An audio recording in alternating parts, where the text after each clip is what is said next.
Testing. 1, 2. Hey, hello out there. This is the Midnight Skeptic. You may not recognize me because the other day I went to Supercuts and just had my whole beard taken off, except for the mustache. And then there was some sort of miscommunication between me and the hair cutter. She used the same number 3 razor length to take all the rest of it off. Oh, what the hell. It'll grow back, and it's a new look for me. And so here we go. This is the Midnight Skeptic, and this recording will go out this coming Sunday on the 23rd of February. The month is going by very quickly. My throat. Let me take a sip. Okay, it'll go out this Sunday at the usual time, 9 p.m. And it'll be on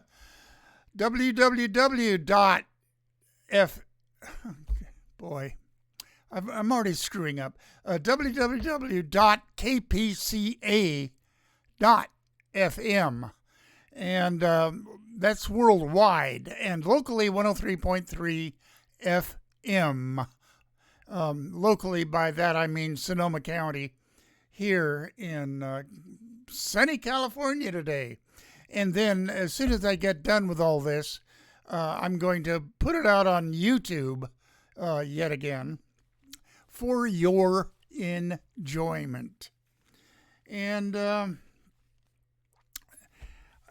it's been very stressful these last 2 months with the, since January 20th. And the orange sociopathic bloat bag is now our nation's 47th president. Oh, and there's the beginning of a poem that I'm going to read in a little bit that just kind of encapsulates my feelings about this whole thing. Okay. The orange sociopathic bloat bag. It's hard to feel sorry for him. But he is a sad and lonely man. Nobody likes him. Even his toadies, his followers and worshipers, don't like him. He knows this, and he has internalized his unlikability, and it's made him sour. The only pleasure he seems to get is just being dominant, being powerful, and he's the president now, the leader of the free world. What a quaint term that is. Our European allies no longer trust us.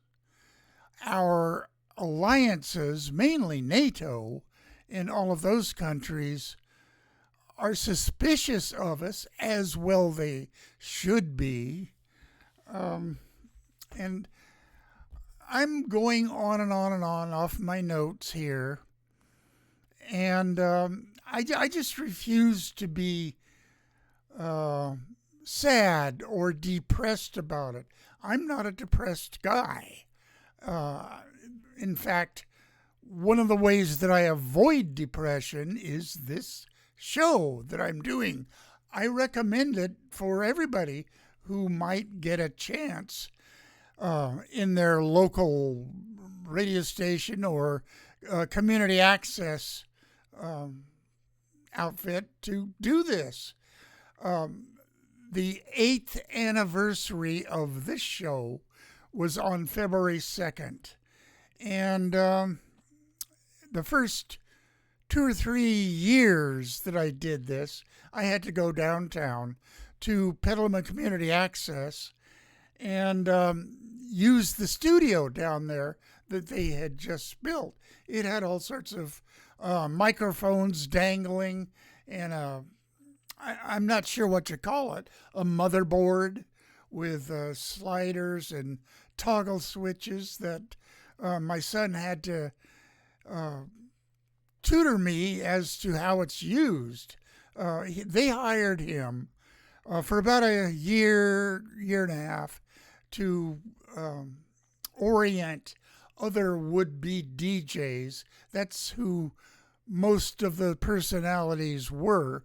It was DJs playing grunge and rock and jazz and soul music and all of that. Well, when I went down there for the organizing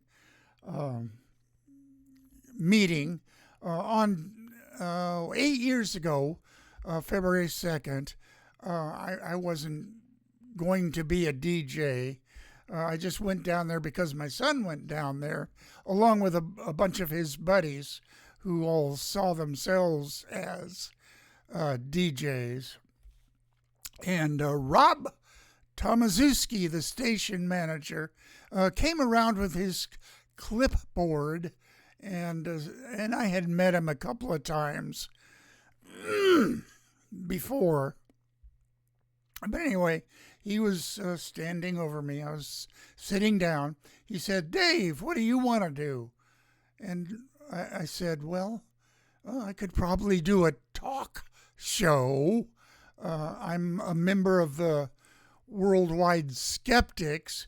We have a chapter called the North Bay Skeptics up in Santa Rosa that I had gone to once a month for their meetings and, discuss things like paranormal activities, UFOs, psychics, crop circles, Bigfoot, all of that crap."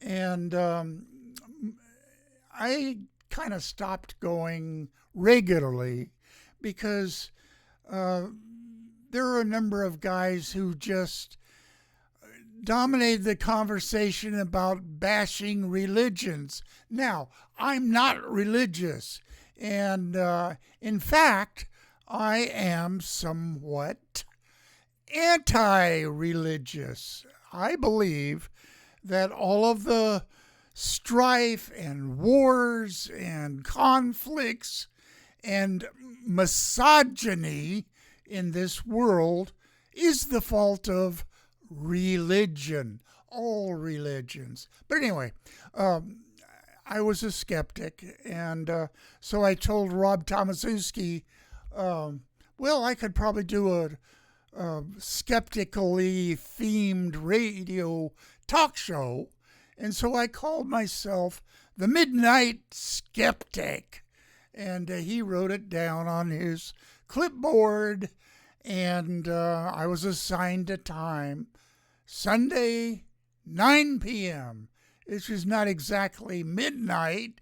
Well, it is on the East Coast, where some of my listeners reside. Okay, long story. But cut ahead now to the 2024 election. And, well, here we are. I truly hope this isn't the end of our country as we know it. It might well be. And that kind of pushes me towards a state of mind called depression. But I refuse to let myself be that way. Okay, getting back to that poem I mentioned, this isn't the whole thing, but it starts out like this. Keep my anger from becoming meanness. Keep my sorrow for collapsing into, I wrote this down wrong. Keep my sorrow from collapsing into depression. I think that's what it was. And keep me fiercely kind. And I gotta play my play-in music right now.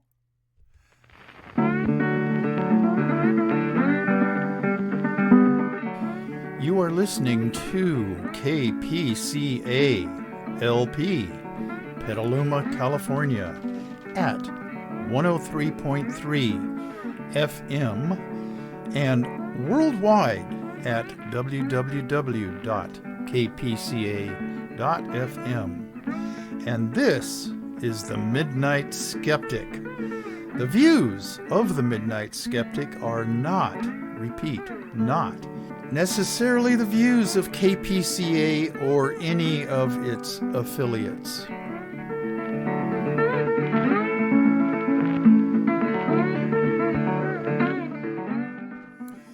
One of the best ways to ward off depression is to, as I always say, pet your cat and sip some good red wine now and then. It all helps. I'm going to do my shout outs, and we have a new occasional listener. There's about 25 or 26 subscribers to my channel. That's not enough to bother with monetizing. I just enjoy doing this, and it keeps me sane.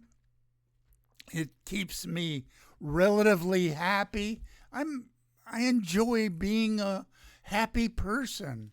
When I say that I rant, that's kind of a joke. I am ranting, but it's a good rant. Okay, shout outs. David Rubin, the world's finest pulmonary physician back in Raleigh-Durham, North Carolina. And he and I roomed together back in the 70s. I won't go into all the details, but he was a lung researcher up at UCSF, the Parnassus Heights campus, and he studied endothelial cells in the lungs, trying to find out what the enzymes were that they secreted. But a long career in medicine. He did some clinical hours up there in addition to his research. But he's back in Raleigh-Durham now, and go to his retirement website, davidrubinpaintings.com. And, okay, Sadie Birdfeather here in Petaluma. These are local people. Art Kutznet, who I met at B'nai Israel, my late wife. She passed away in 2013. She was Jewish, and we would go down to some of the classes that Rabbi Ted Feldman held about Jewish studies, historical studies, the Zionists who settled Israel, the British Mandate in between the two world wars, the 1948 Arab-Israeli War. Israel won, and the Arab countries, Syria, Iraq, Lebanon, Egypt, expelled most of the Jewish residents of those countries. talk about ethnic cleansing. They did it. And anyway, I'll go into that in more detail a little bit later. Okay, Rob Tomaszewski, I mentioned him. Have a good weekend, Rob. John Crowley at Aquas Cafe. That's on 2nd and H Street here in Petaluma. He sponsors a lot of meetings for nonprofits, poetry readings, ethnic dinners, etc., etc., etc. It's a little community out there. It's a good cafe, light fare, breakfast, lunch, dinner, and a patio that kind of goes around the cafe where you can sit out on sunny days and munch and lunch and chat.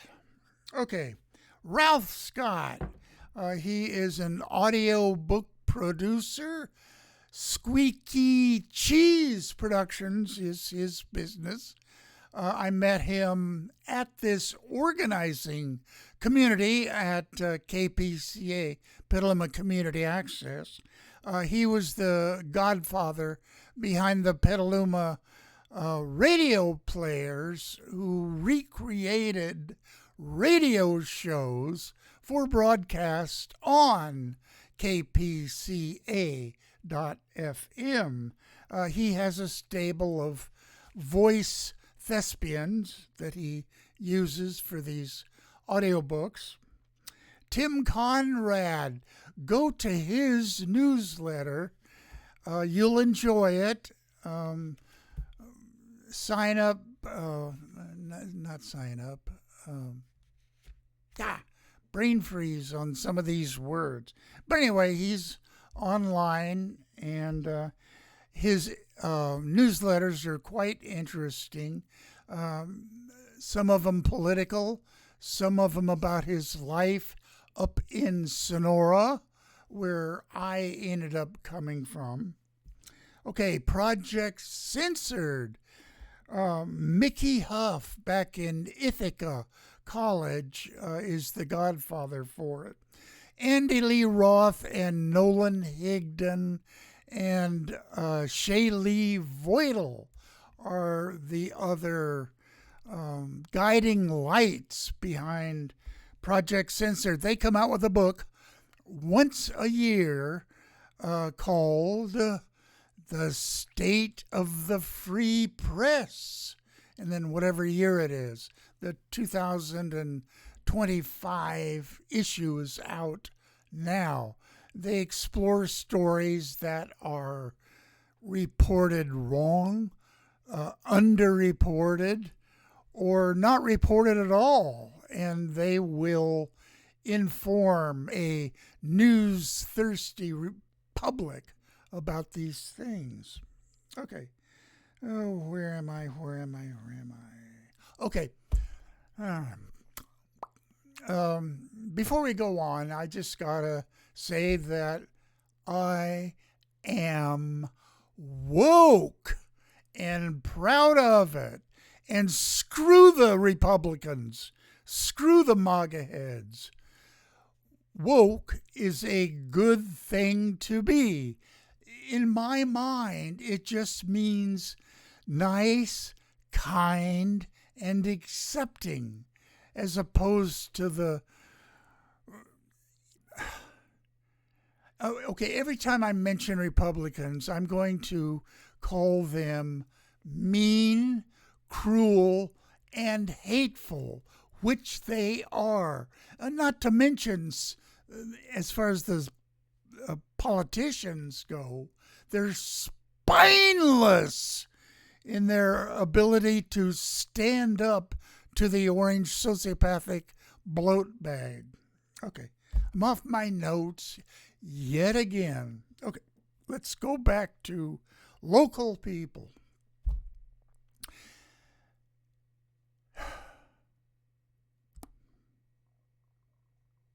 Dave and Rosita, Sacramento. Kevin and Lori, Katati. Um, Rich and Kathy over in Sebastopol, back here in Petaluma. I mentioned most of them. Oh, Tom and Nancy Throw, and further down the peninsula, in Tiburon, Dennis and Megan, and over to Pacifica, Stan and Kathy Gustafson. He was a retired city attorney of Daly City, then back to San Francisco. Yvonne and Rick, back from one of their many vacations down to L.A.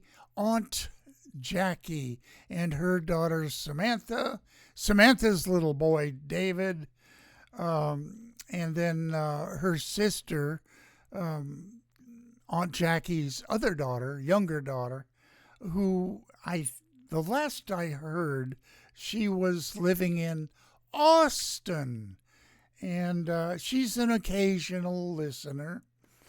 And Arkansas, Shannon Reed. Over to Florida, Nelson and Alice Lydell. He's a retired United States Public Health Service officer. Oh boy, the way that the orange sociopathic bloat bag is taking a scythe to all of these government agencies. I don't know whether the public health service is going to survive in its useful form. Nelson's specialty was breathing apparatuses and face masks. Wormbrain, who just got confirmed as Secretary of Health and Human Services, we are doomed health-wise under his leadership. Oh boy, what an embarrassment to the Kennedy family. And that's why I call him Wormbrain. Now, I didn't just make this up. He admitted that there was a worm in his brain who ate some of it and then died. I think it was from eating roadkill bear meat. Oh, boy, I don't want to go into it any more than that, but that's why I call him Wormbrain. Up to Raleigh-Durham, Dr. Dave Rubin, I've talked about him. Long Island, Geraldine Goldfinger. Back here in the West Coast and all the way up to Sonora, Robert Finnegan, Bob and Sandy Fisher, and their two offspring, Brad and Martha. Darrell Larson, our high school's bronc rider, who worked the local rodeo circuit up there. Judy May, Kathy Francis, occasional listener. Lynn Quayle, who splits her time between Manhattan and Sonora. What a contrast in lifestyles. Okay, and then further up Highway 108, John Gleason and his two daughters, Jennifer and Tiffany.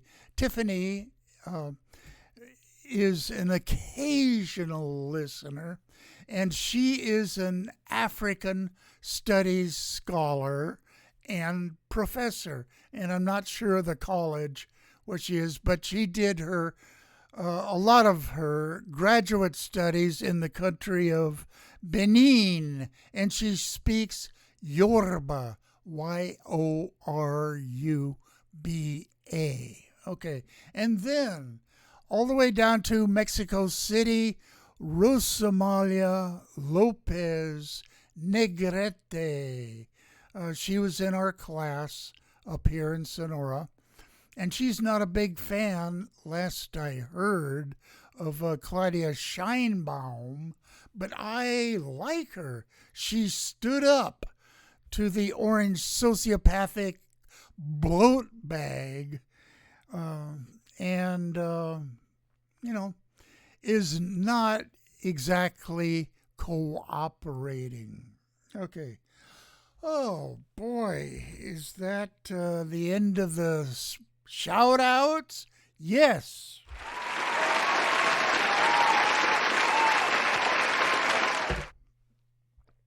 Oh, I don't know what's wrong with my throat, but it's really crackly today. Okay. To the meat of the program. And I think that this will be a shorter than usual Midnight Skeptic. But we'll see. I can riff. Okay. Reality news update. 9.3% of U.S. adults identify as part of the LGBTQ community.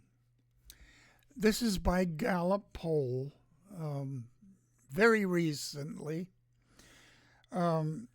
It was 3.5% in 2012. Okay, just 1.3% identify as transgender or non-binary or genderqueer. That's not very many, but that doesn't stop the hateful, mean, cruel Republicans from passing all sorts of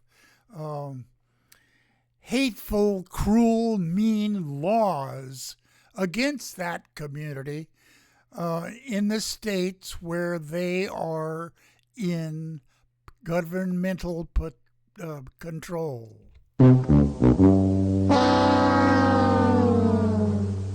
Okay. In the LGBTQ community, 10% of them who identify out of this whole total are women. 6% are men. Now, more women by 10% to 6% identify as some form of membership in the LGBTQ community. Does that signify a dissatisfaction that women have with men in general? I think so.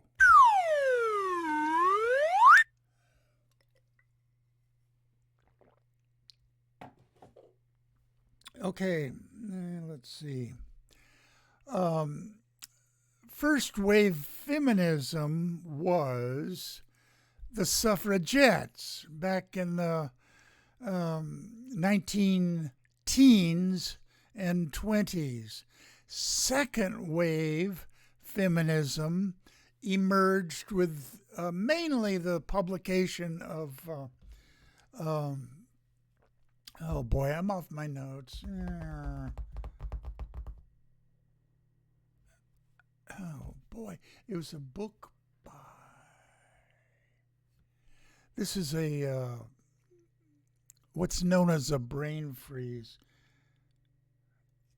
It was about housewives who felt trapped in their assigned role as housewives, and their purpose was to please men. Damn it. It's not on my notes. I'm off my notes, but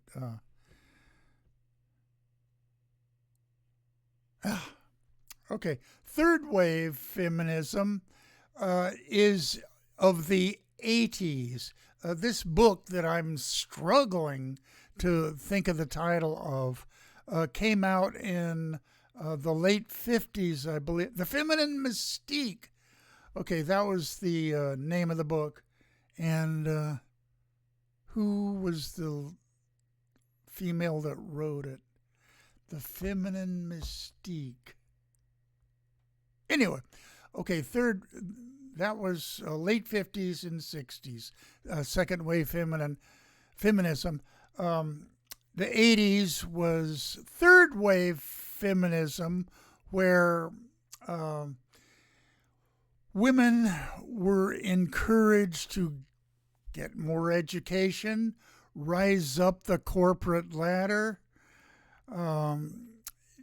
not needing to find a man to be happy. And that. Now, there's arguments put out by feminists that we are now, the new millennium, part of fourth wave feminism. Both third and fourth, well, all of them really, generated a lot of anger amongst women. Okay. And for the most part, they have put this anger to good use to rise up and demand equal rights. Incidentally, the Equal Rights Amendment, until the bloat bag came into power, may have been on the verge of being put into our Constitution. It has met all the requirements for a constitutional amendment, except that the Republicans, in their hatred of women, claimed that it was not done on the right time scale. Betty Friedan, with brain freezes, if you wait long enough, it will pop into your head. The Feminine Mystique by Betty Friedan. Okay, Friedan.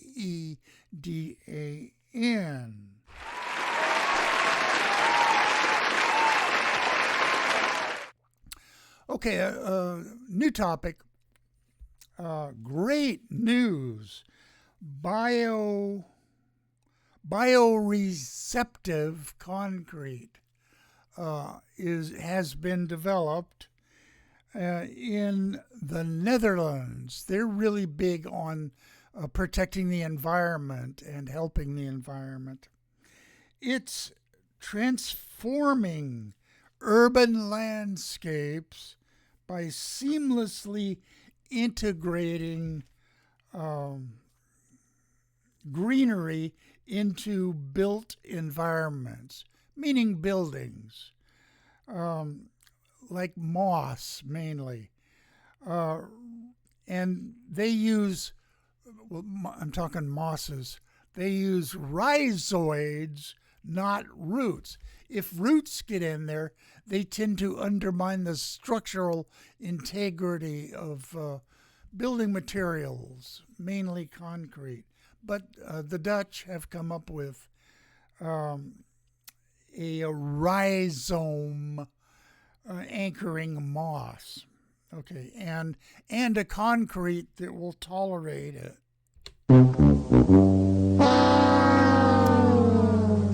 Damn it, I hit the wrong button. That's a good news thing that the Dutch have done this. Okay. Bad news warning.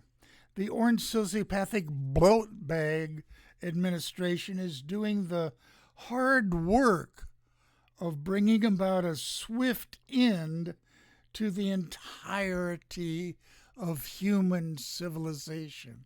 I copied this down from another post. The democratic world will have to get along without America and may even have to defend itself from it. Who said this? Andrew Coyne, an editor and columnist for the globe and mail.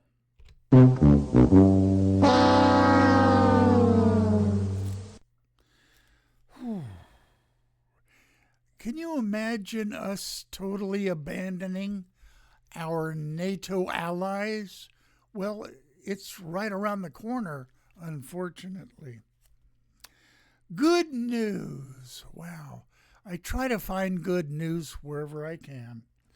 A UK based company, Altilium, okay, I'll spell it Altilium,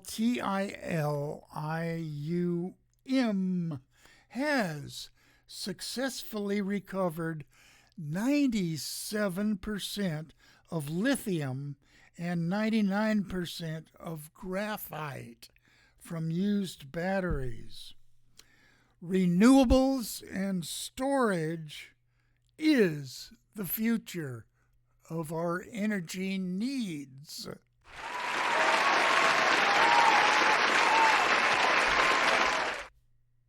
That was strange. It's supposed to be clapping. Let me do it again.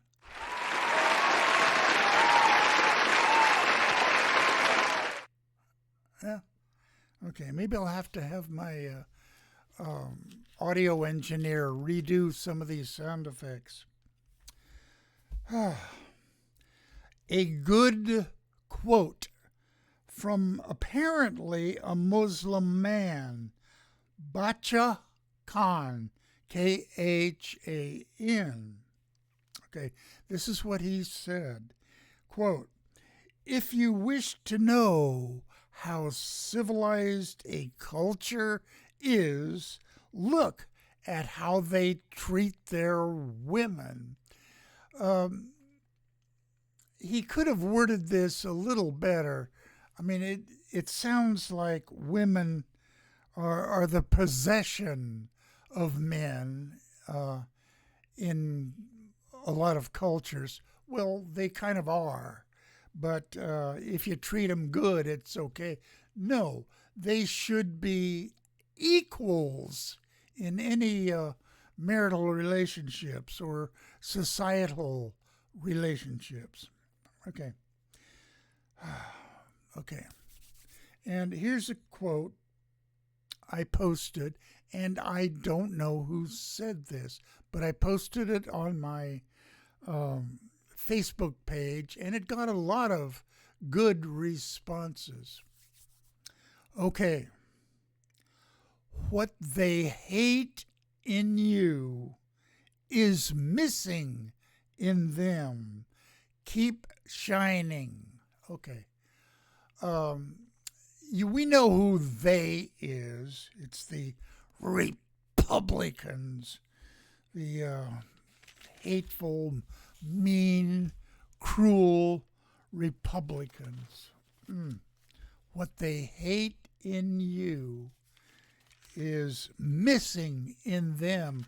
What's missing in them is just everyday kindness and acceptance and goodwill. They call it woke.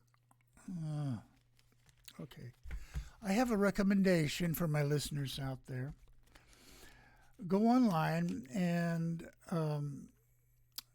look up Alok, A-L-O-K, Vaid, V-A-I-D hyphen Menon, M-E-N-O-N. He is a gender non-conforming comic, and he stresses that everybody has to be yourself until you make them uncomfortable. Now we all know who them is. The hateful, cruel, mean Republicans.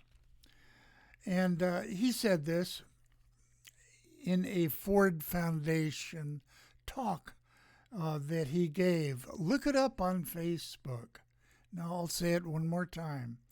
Alok Vaid hyphen Menon.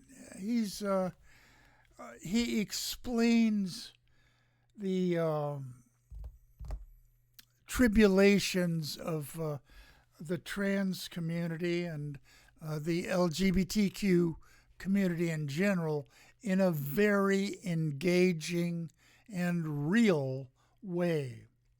I think he was on the Daily Show for a segment because the Facebook talk that I looked at, there was one of the hosts, not oh man, brain freeze.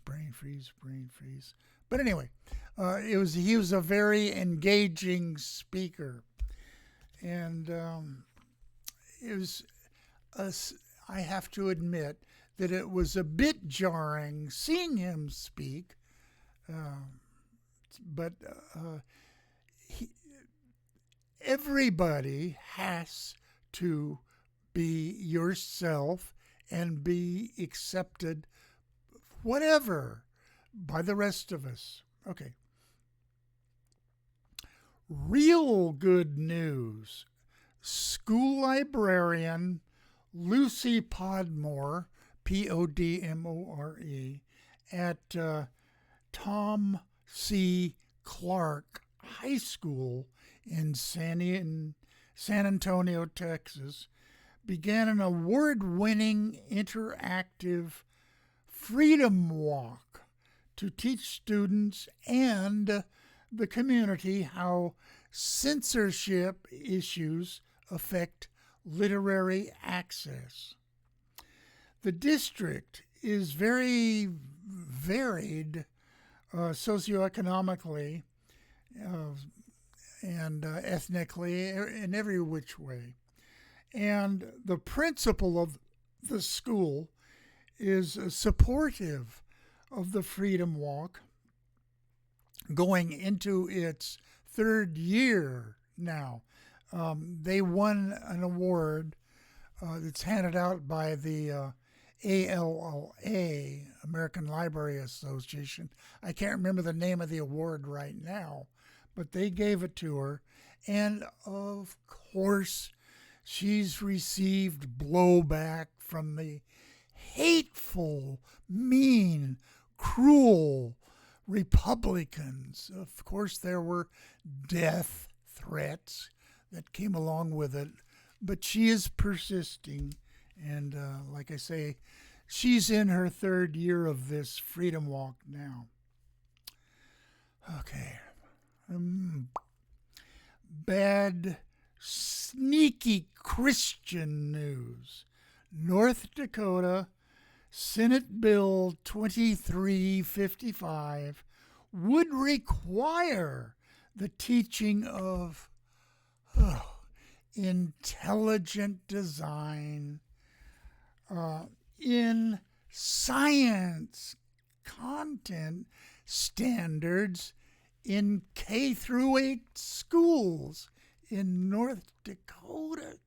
Yeah, Christians. The Center for Inquiry, CFI, of which I am a member of, has been lobbying hard for the defeat of this bill through its Office of Public Policy. Now, CFI is back in Amherst, upstate New York. That's where their headquarters are. And they're an umbrella organization, one of which publishes the Skeptical Inquirer, which is a glossy magazine about all things skeptical, like I mentioned at the first of the show here. You know, ghosts and hauntings and UFOs, Bigfoot, Yeti, crop circles, communication with the other side. And I've got to commend Susan Gerbic of the Skeptics Society in Monterey for busting a lot of these fake psychics which she has termed grief vampires. I'm sure you've seen television shows where one of these creeps up on the stage says, I have a sense that you lost somebody recently who has an R in their name, and they want to talk to you and forgive you. Oh, oh. And well, Susan Gerbic, busts these creeps, and more power to her. Okay, I'm off my notes yet again. Okay, intelligent design. That's just another Christian word for God did it all. Okay, where am I? CFI, lobbying against it. The bill would, in North Dakota, Senate Bill 2355, the bill would actually require North Dakota superintendents of education to promote, not just allow, but promote intelligent design as a, wait for it, valuable scientific theory for the creation of all life forms in the state's scientific standards. Sneaky, jerky Christians. There are good, well-meaning Christians out there, not the ones that promote this crap, but there are reasonable Christians that you can have a reasonable, logical conversation with, not these people. Let me take a deep breath. I'm out of coffee, but I only have 2 segments left. Oh, real good news. Indigenous activist Leonard Peltier, who is now 80 years old, is freed from prison for home confinement after Joe Biden commuted his sentence. He was found guilty of being amongst a group of indigenous tribes members who killed 2 FBI agents 50 some odd years ago. And he's been in jail ever since. Okay, but he was released to live out the last years of his life, at least at home. Good news. Okay, a good quote. In times of universal deceit, telling the truth will be considered a revolutionary act. Who said that? George Orwell, one of my idols. And of course, we're not going to get a whole lot of truth from the administration of the orange sociopathic bloat bag that we have running this country now. Okay, I couldn't find one final good news segment to end this show with, but there's one more bad news.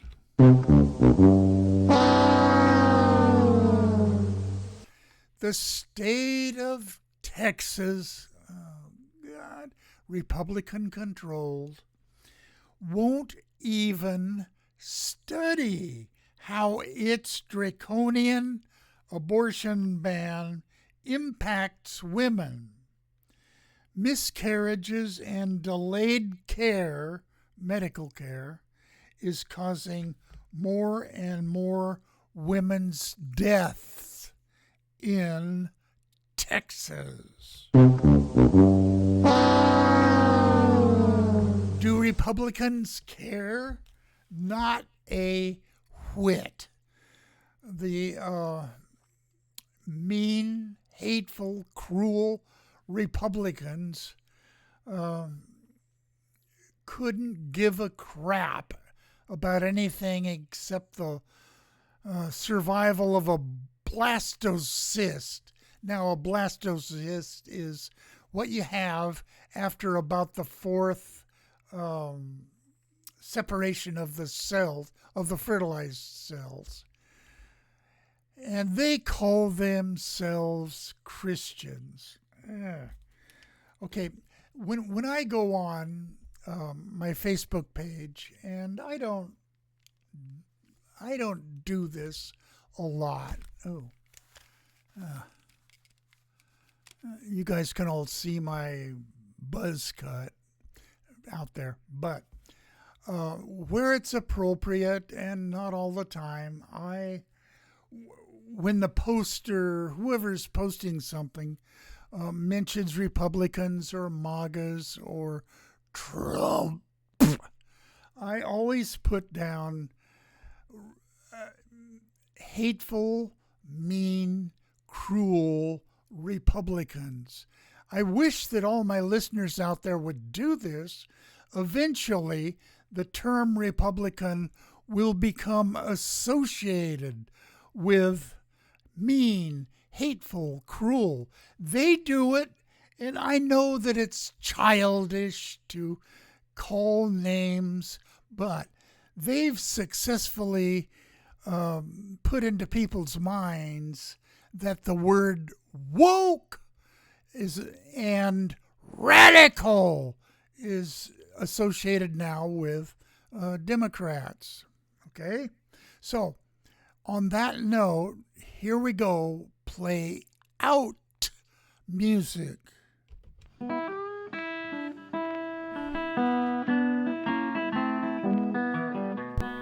You have been listening to The Midnight Skeptic on KPCA LP, Petaluma, California.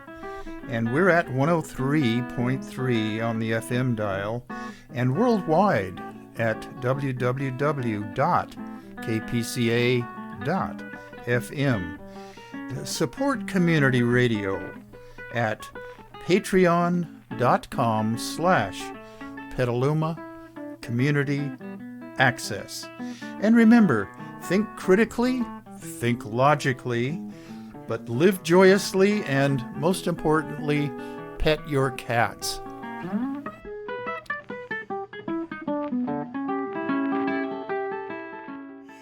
Well, if you're a logical, rational, scientific thinker at all, you will never become one of two things: a Christian or a Republican.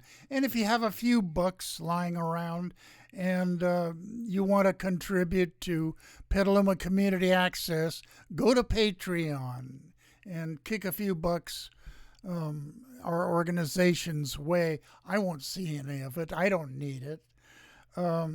So it's very, very important to pet your cats. And I will see you again next week with yet another rant. And, well, that's it. I'm not sure which day next week I will record the next show. Probably Wednesday or Thursday. Like this is Thursday. And listen in. This is going out this Sunday, the 23rd. At the usual time, 9 p.m. So I will see all you guys again next week.